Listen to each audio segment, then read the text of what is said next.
Méditation du 21 août. Suivez ces instructions, car je vous ai donné un exemple afin que vous fassiez comme je vous ai fait. En vérité, je vous le dis, si vous savez ces choses, vous êtes heureux, pourvu que vous les pratiquiez. Jean 13, versets 15 à 17. Ma femme et moi regardons très peu la télévision, mais lorsque nous avons le temps ou que nous voulons nous distraire de nos tâches ménagères, nous mettons les nouvelles ou un autre programme intéressant. L'autre jour, je me suis assis sur le canapé, j'ai appuyé sur la télécommande et rien. J'ai essayé différentes chaînes et toujours rien. Aucune chaîne n'apparaissait. J'ai pensé que les piles de la télécommande étaient peut-être déchargées et je les ai remplacées par de neuves.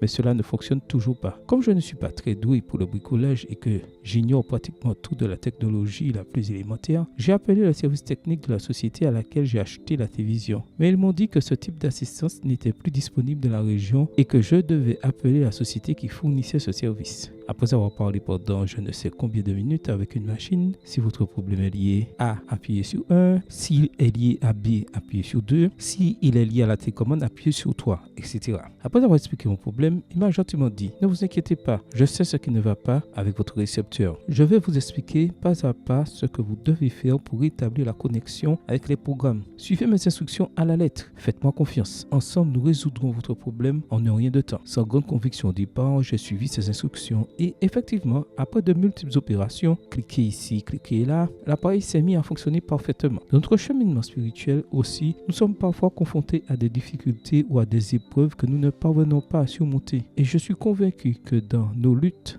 dans nos échecs ou dans nos tentations, Dieu nous dit aussi, comme ce technicien en électronique, suis mes instructions à la lettre. Ensemble, nous allons résoudre ton problème. Certains livres de développement personnel nous donnent souvent le conseil suivant pour surmonter nos épreuves. Suivez votre cœur. Mais la Bible nous avertit que notre cœur peut être moins fiable que nous le pensons. Jérémie 17, verset 9. C'est pourquoi Jésus nous recommande dans le texte d'aujourd'hui de suivre cette directive et son exemple, c'est-à-dire d'appliquer les instructions des Écritures. Et l'apôtre Paul nous rappelle qu'elles ont toutes été écrites pour notre instruction. Romains 15, verset 4. Seigneur, je t'entends. Amen. Bonne journée à vous et que le Seigneur vous bénisse.